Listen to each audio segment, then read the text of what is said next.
Hi everyone and welcome back to my channel. Welcome back to ABCGH Spoilers channel. Today, we are diving into one of the most explosive and controversial moments in the world of entertainment and politics. General Hospital star Nancy Lee Grahn is back in the headlines, but not in the way you might expect. Her passionate political stance, her frustration with both allies and adversaries, and her highly publicized return to a social media platform she vowed to leave forever have all combined to create a firestorm of discussion. This is more than just a celebrity sharing opinions. Grahn's words reflect deeper tensions in the political and media landscapes, and her boldness in calling out powerful figures is something that has both critics and supporters talking. Is she a lone voice of reason demanding accountability, or is she crossing the line into extreme rhetoric? Today, we will break down her statements, analyze the implications, and explore the broader themes that her comments highlight. Buckle up, because this is going to be a deep dive. A demand for leadership: is silence a form of complicity? Perhaps the most surprising aspect of Grahn's latest social media storm is not just her attack on conservative figures, but her deep frustration with the Democratic leaders she once fully supported. While many assume that celebrities who lean left politically remain staunch defenders of the party, Grahn's recent posts tell a different story. She is demanding vocal leadership from prominent figures like Hillary Clinton, Barack Obama, Joe Biden, and Kamala Harris. Her frustration boils down to one major concern: why is no one speaking out? She describes the current political situation as a five-alarm fire and expresses disbelief that leaders she and many others rallied behind in past elections seem to be treating this moment as business as usual. Her words reflect a growing disillusionment that many progressive activists feel. In the last several years, grassroots movements have propelled candidates forward and mobilized millions, yet there is a sense among some that once in office, these leaders fail to use their full influence to effect meaningful change. Grahn's post is not just about disappointment, it's about urgency. She fears that time is running out, and she is pleading for the Democratic establishment to treat the moment with the gravity she believes it deserves. Her statement also raises a larger question: do voters expect too much from politicians, or do politicians fail to deliver on their promises once elected? Grahn's frustrations echo a sentiment that many voters, on both sides of the aisle, have felt at one time or another. The belief that those in power are not doing enough is not exclusive to any one party, but her comments highlight how deep the frustration runs among progressives right now. The influence of billionaires: a threat to democracy? One of the strongest themes in Grahn's posts is her belief that billionaire influence, particularly that of Elon Musk, has led to reckless and dangerous decision-making in the government. She accuses Musk and his inner circle of having free rein over vital institutions, dismantling programs, and creating chaos in ways that could have dire consequences. Her phrasing is particularly striking. She suggests that these individuals are not only unqualified but also lacking in the intellectual and emotional maturity required to handle such power. This criticism taps into a much larger and ongoing debate: should billionaires have so much influence over politics and society?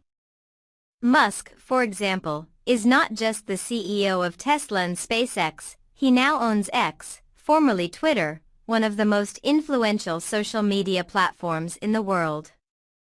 That means he has direct control over how information is spread, which voices are amplified, and what policies dictate online discourse. His leadership has sparked accusations of favoritism, bias, and a shift toward more extreme rhetoric. Grahn's post reflects a growing concern among many that unchecked billionaire influence could erode democratic processes. If figures like Musk, Jeff Bezos, or Mark Zuckerberg hold more power over public communication than traditional media or elected officials. What does that mean for the future of governance? Of course, there are counterarguments. Some believe that these entrepreneurs represent a necessary counterbalance to traditional political power. They argue that tech leaders are innovators who disrupt stagnant systems and challenge outdated norms. However, Grahn clearly sees their influence as more destructive than beneficial. This raises an important question: who should hold power in society, the government, the people, or the tech elites? Grahn's perspective suggests that the latter group is gaining too much control, and she is calling for accountability before it's too late. The irony of returning to X: can public figures ever truly leave social media? Perhaps the most eyebrow-raising part of Grahn's latest outburst is the fact that she made it on X, the very platform she had vowed to leave forever. Her departure from the site was supposed to be a stand against Musk's policies and his perceived alignment with former President Donald Trump. And yet, here she is, back and just as vocal as ever. This brings up an interesting contradiction. Can celebrities and activists ever truly abandon social media, or is it an unavoidable part of modern discourse? For years, we have seen high-profile figures announce their departure from social platforms, only to return days, weeks, or months later. Why? Because the reality is that social media is the most effective way to reach large audiences quickly. In an era where traditional news outlets are struggling to maintain influence, platforms like X, Instagram, and TikTok allow celebrities to shape narratives, rally supporters, and engage directly with fans and critics alike. Grahn's return to X suggests that even those who despise the platform's leadership recognize its importance as a tool for activism. This raises a broader question: is it possible to fight against a system while still participating in it? Her actions mirror a dilemma faced by many in today's digital age. While they may oppose certain corporations or platforms, they also understand that avoiding them entirely means sacrificing their ability to have a voice. This paradox applies not just to celebrities, but to everyday users as well. Many people dislike aspects of social media yet continue to engage with it because of its unique power. The role of the media: should journalism take a side? One of Grahn's most provocative statements is her belief that the press should change its approach when covering Trump and his influence. She argues that credible media outlets should refuse to tolerate what she calls Trump's abuse and that they should cover current events with the seriousness of a wartime scenario. This is a deeply polarizing stance. Traditional journalism is built on the principles of neutrality and objectivity, yet there is growing debate over whether these standards are sufficient in today's political climate. Grahn is essentially calling for a shift toward advocacy journalism, coverage that does not just report facts, but actively combats what it sees as threats to democracy. Some argue that this is necessary. They believe that treating certain political figures or movements as ordinary players in a democratic system, when they may be actively working against democratic principles, is irresponsible. Others, however, worry that abandoning journalistic neutrality could further erode public trust in the media. The debate boils down to a key question: should the press act as a watchdog or a warrior? Grahn clearly believes in the latter, but this remains one of the most hotly contested issues in modern journalism. Final thoughts: is Nancy Lee Grahn a voice of reason or a sign of deeper division? Grahn's social media storm is about more than just one actress speaking her mind. It highlights major debates about political leadership, billionaire influence, social media's grip on public discourse, and the role of journalism. Some will see her as a courageous truth-teller unafraid to speak out, while others will dismiss her as another celebrity using their platform for performative outrage. Regardless of where you stand, one thing is certain: her words have sparked a conversation that is bigger than herself. What do you think? Does Nancy Lee Grahn have a point, or is she overreacting? Next, we are diving deep into the shocking confession of General Hospital's Cyrus Renaud and uncovering a critical inconsistency that has left fans scratching their heads. While his explanation for his deadly actions seemed to tie everything together, a timeline discrepancy has raised serious questions about whether the writers may have made a major continuity error. Was it just an oversight, or is there something more to the story? Let's break it all down in detail. A timeline that doesn't add up. Did the writers slip up? One of the most glaring issues in Cyrus Renaud's confession revolves around the death of Sam McCall and its connection to digitalis injections. According to Cyrus, it was Sam's murder that introduced him to using digitalis as his chosen method for ending lives. However, a closer look at past events on the show suggests otherwise. Sam passed away on Halloween 2024, a devastating moment for fans and characters alike. But here's where things get complicated. Sylvie Mullen, another GH patient, was confirmed to have digitalis in her system back in August 2024. Since August occurs before October, this would suggest that Cyrus was already familiar with digitalis long before Sam's death, contradicting his own confession. This inconsistency has led to heated discussions among viewers. Did the writers simply overlook this detail when crafting Cyrus's storyline, or is there an intentional plot twist in the works? Some fans believe that the mistake is just a case of bad continuity, while others suspect that there's more to the story, perhaps a hidden accomplice or a different killer who was using digitalis before Cyrus ever did. The evolution of a killer, Cyrus's deadly justification. Regardless of the timeline confusion, there's no denying that Cyrus Renaud's confession was chilling. During the confrontation with Elizabeth Baldwin, he explained that his killing spree stemmed from what he saw as a divine mission. He believed that he was helping people who were trapped between life and death, suffering endlessly without a way out. The root of his actions traced back to Lulu Spencer, his niece, who had been locked in a coma, existing in a limbo between life and death. Cyrus was convinced that keeping Lulu alive in such a state was nothing short of selfish cruelty.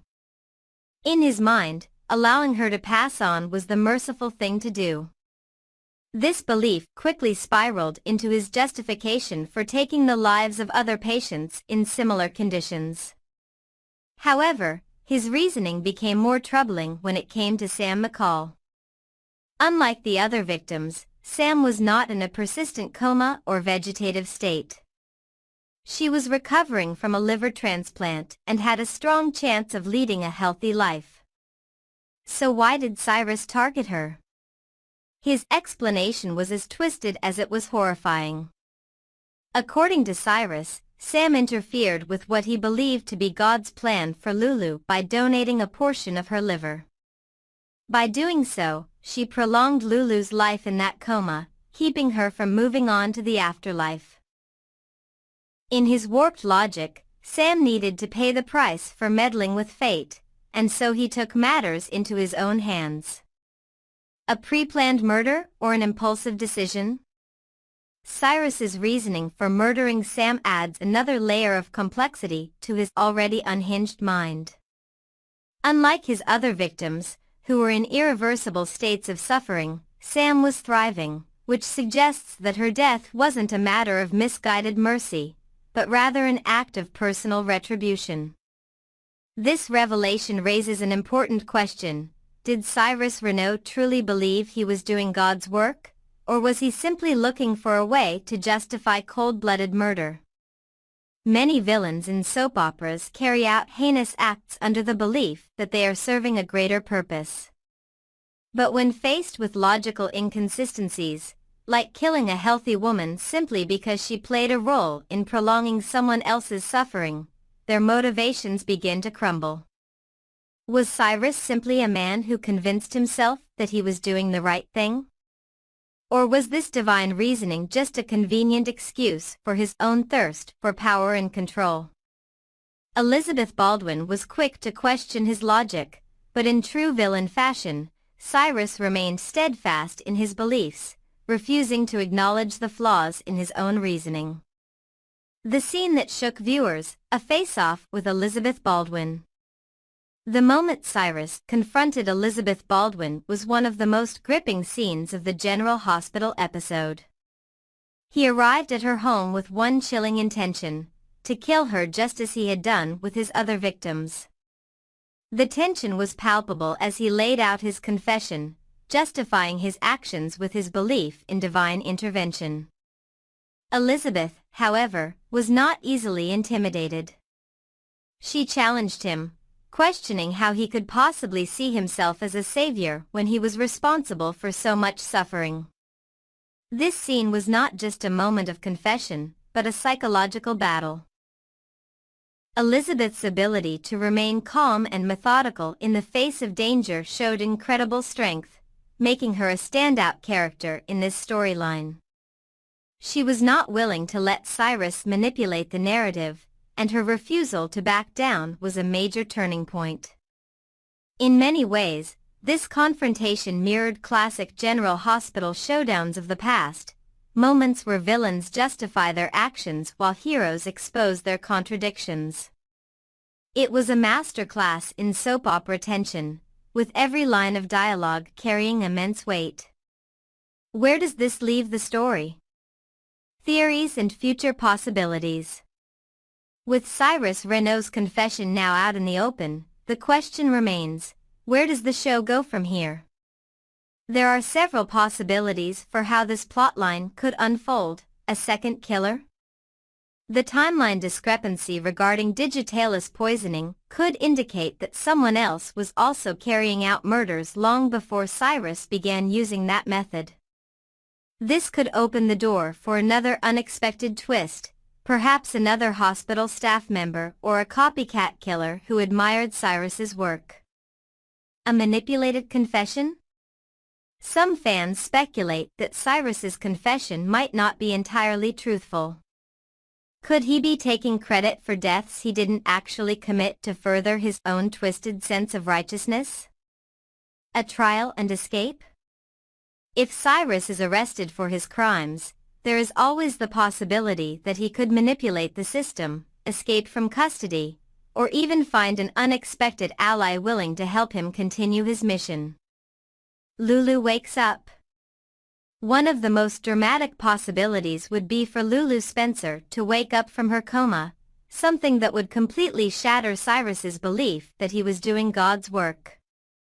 If she were to regain consciousness and learn what he had done in her name, it could lead to one of the most emotionally intense confrontations in General Hospital history.